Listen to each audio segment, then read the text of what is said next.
E dando início a mais um estudo sobre esse fascinante mundo da edição musical, em primeiro lugar eu quero agradecer a você por disponibilizar a sua ajuda em nosso canal e da mesma forma saiba que eu estou aqui sempre pronto para prestar minha ajuda sempre que você precisar. E sem mais delongas, vamos ao tema de hoje. Quem não já fez aquela mixagem perfeita e ao passar para o processo de masterização, deu de cara com uma sonoridade totalmente diferente daquela que estava ali maravilhosa na mixagem? Olha, uma coisa que eu sempre bati na tecla aqui no canal é que uma mixagem perfeita já é uma masterização pronta. Essa afirmação ela é correta, pois se você entrega uma mixagem com um balanço estéreo perfeito, o equilíbrio tonal maravilhoso, já temos nesse caso uma mixagem profissional. Mas aí vem de novo a pergunta, por que que nesse cenário, ao masterizar, a sonoridade se torna amadora? E a resposta a essa pergunta se encontra numa simples palavra que pouco se fala no meio da engenharia do áudio, que é o loudness e também a dinâmica. Quando eu afirmo que uma mixagem perfeita já é praticamente uma masterização pronta, eu não estou inventando a roda, mas sim reafirmando o que seria. Eu digo seria, porque o papel da masterização era de somente garantir que a sua mix tenha o volume padrão do mercado do áudio comercial. E é em razão disso que os mitos do áudio vivem em eterna discussão, que é chamada de guerra do loudness, pelo fato que essa dinâmica de volume final está cada vez mais alto e com isso está matando todo o processo de uma masterização perfeita e matando lá a mixagem que no passado estava perfeita, que quando veio para você a mixagem era pronta, bonita, está matando. Então, já podemos concluir que sem o perfeito domínio do conceito de loudness e dinâmica, jamais você terá uma masterização profissional. Assim, eu peço que você pare tudo o que está fazendo agora ou que está ali distraindo e se concentre no que iremos estudar a partir desse ponto, pois se você guardar tudo que eu vou expor aqui, as suas masterizações vão dar um salto que você vai ficar de queixo caído. Então vamos lá. Dentro dos conceitos de mixagem e da masterização, a engenharia do áudio pouco reformulou, das regras existentes. Ou seja, ela pouco modificou do que já foi criado na matéria de edição do áudio lá no seu princípio. Ou seja, lá atrás, o que a engenharia do áudio fez foi apenas ampliar certos conceitos, mas não houve nenhuma mudança. Pode ver, o reverb não deixou de ser reverb nunca. O processo de uso é o mesmo, compressores é o mesmo. Mas, na área da dinâmica, essa foi a única parte que foi reformulada. E se você não entender esse conceito, tanto é aqueles que são da velha escola, como é o da nova escola, que é você jamais vai ter controle sobre qualquer ferramenta para esse tipo de trabalho. Então você tem que entender o que eu vou dizer agora, senão sem isso não adianta. Então, para isso, você vai ter que entender os métodos utilizados da velha escola até os dias atuais. Então, com relação aos métodos da velha escola, eu não vou demonstrar na prática, já que na época atual são poucos utilizados. Assim eu vou demonstrar o que aqui somente é da metodologia atual. Essa sim vale a pena a gente mostrar e ver de uma forma mais focada. Essa passada deixa para lá. Mas vou falar dela que você tem que ter conhecimento. Estou começando pela velha escola. Até agora que eu digo foi agora, há pouco tempo. 2 eram os métodos empregados para fazer esse aumento dinâmico. E o primeiro foi o método RMS, que em inglês significa Rudiment Square. O método RMS, a grosso modo falando, ele considera os extremos dinâmicos. Ele pega uma área da música, ele vê aqui essa área toda aqui, ele faz uma análise desses pontos mais altos e depois ele aplica o aumento. O que muitas vezes acontecia é isso, o achatamento, tá vendo? Da dinâmica. Então ele simplesmente pegava a área da música ao longo do tempo, criava uma média matemática e assim aplicava o aumento dinâmico em cima dessa média que ele fez de cálculo durante os percursos que ele ali analisou. O outro método utilizado era o método de pico de volume, onde o processo consiste em dar ganho ao volume baseado na análise do ponto mais alto. Ele olha aqui, o ponto mais alto é esse aqui. Aí em cima desse ponto é que ele fazia o aumento para que os outros viessem até ali. O que na verdade funciona mais como uma normalização esse método, o que não é o objetivo da masterização, mas era utilizado assim, o que as duas formas, pela pressão que o pessoal sempre queria, som mais alto, achatava.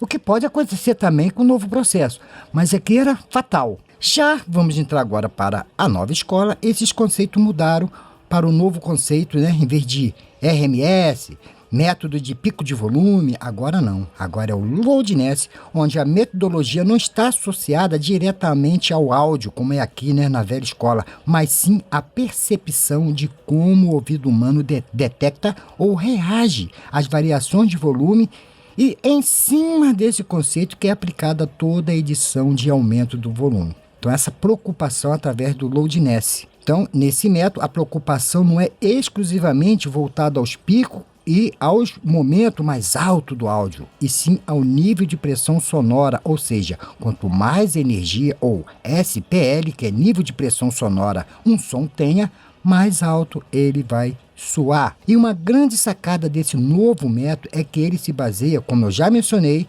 no modo de como nossos ouvidos e cérebro reage à intensidade de sons em diferentes frequências. Nós já sabemos que, segundo Fred Muth, nosso ouvido não capta as frequências com o mesmo volume. Você escuta um baixista tocando a 10 decibéis, está ali medindo 10 decibéis, você não está ouvindo. Uma pessoa falando a 10 decibéis, você já ouve aquele sussurro claramente, porque nossos ouvidos escutam mal os graves. É por isso que se chegar numa mesa de som em qualquer clube e você olhar lá onde tiver a parte grave, é fácil saber, é onde os fades estão mais altos. Onde tiver o fade mais alto é onde está ali o quê?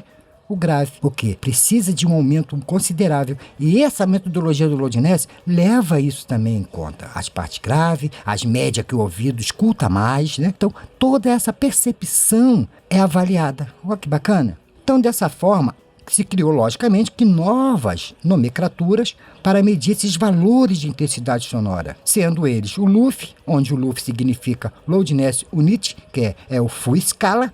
Eu não vou entrar na explicação desses valores, tendo em vista que aqui no canal tem um modo com explicação detalhada sobre cada um desses valores. Eu vou deixar um link na descrição do vídeo, tá? Para que vocês possam lá ver. E para que esse estudo, então, não se torne longo demais, vamos à ideia central do tema, que é uma coisa que poucos sabem. É que dependendo da forma que você fizer esse processo, você poderá obter um resultado de resposta em Loudness de sonoridade bastante diferente.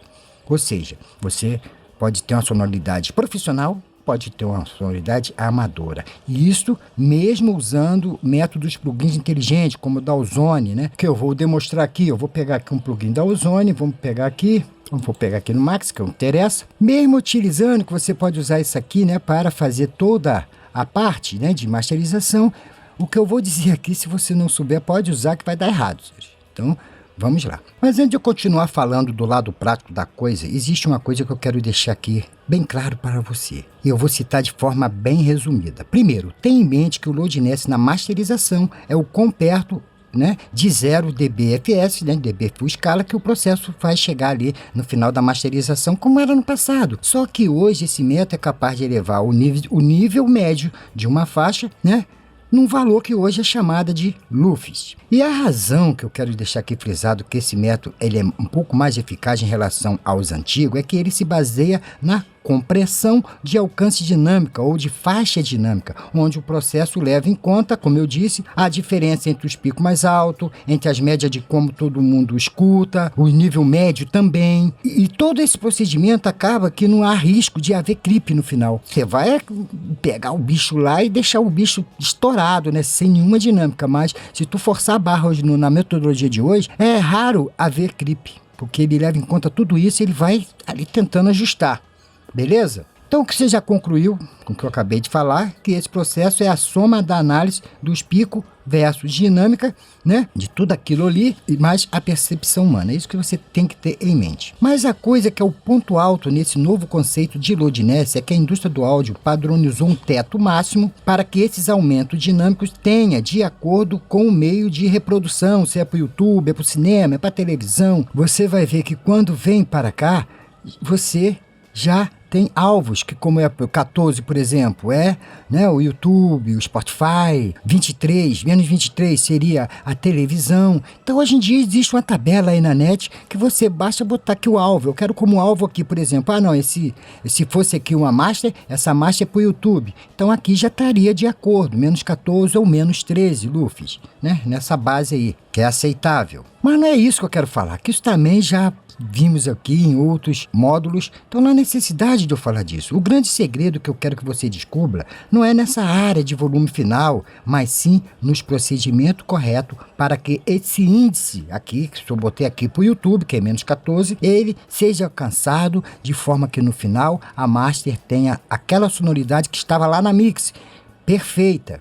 Então é essa parte que eu quero que você entenda e descubra aqui agora comigo. Então vamos finalmente à parte que mais interessa em todo esse blá blá blá aqui hoje. Então chegue mais perto, escute agora com atenção, venha, isso. Para obter um processo de loadness perfeito, você tem que saber que ele não está ligado somente à compressão dentro lá do alcance dinâmico, como você pensa, você está preocupado que bate 14 aqui. Não é isso não. Ele também está intimamente ligado ao ritmo ao qual ele irá processar. É como lá no compressor, não temos lá hard, você quer que comprima mesmo de verdade, ou soft, ou médio, ele comprime de uma forma mais moderada. Existe essa forma de trabalho que todas as ferramentas hoje em dia feitas para esse procedimento no mercado tem, e você às vezes passa batido. Eu estou preocupado que chegue em 14, então vamos fazer a leitura aqui, usa uma da Wave, a WLM, e é isso. Mas não, existe um procedimento que você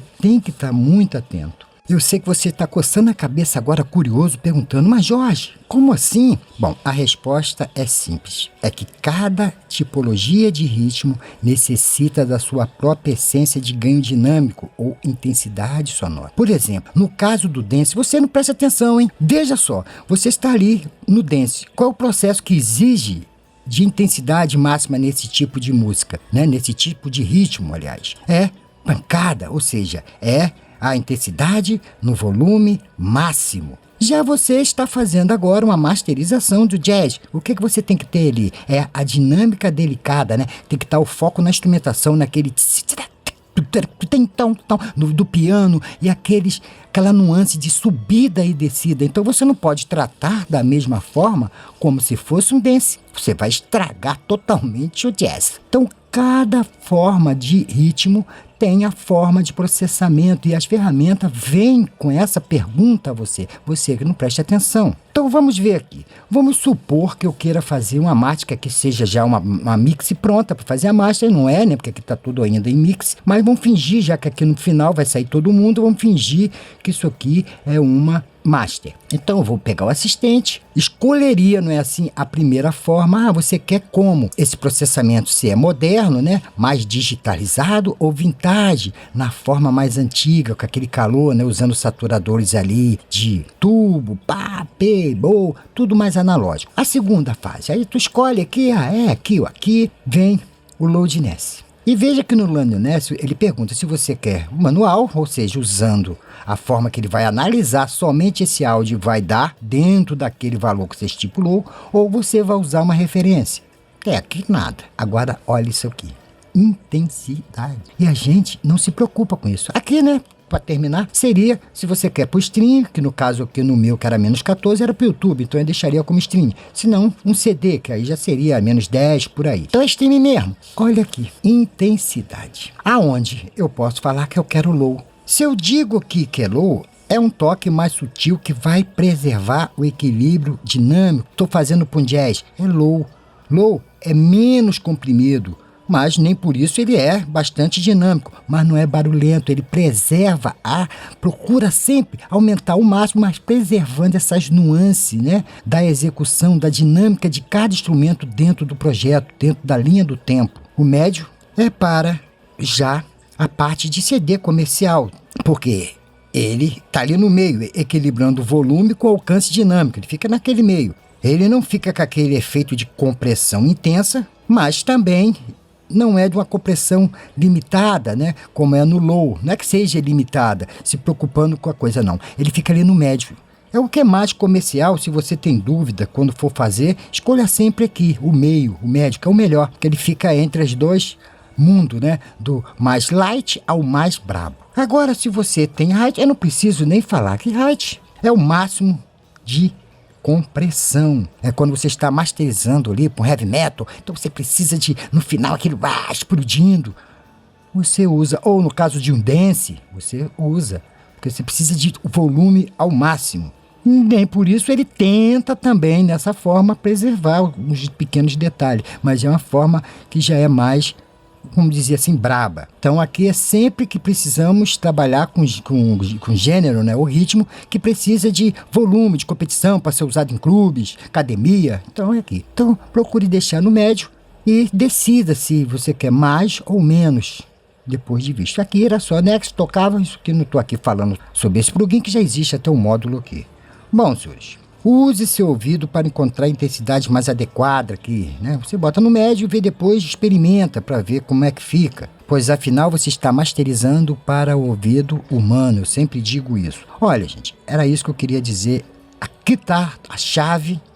Então termino aqui esperando que esse tema ele tenha sido útil. Para terminar, de novo, eu tenho que agradecer a você por estar me ajudando na manutenção desse canal e saiba que da mesma forma estou pronto também, caso você precise. Manda aí seu e-mail que nós juntos vamos se comunicar e tirar todas as dúvidas. Um forte abraço.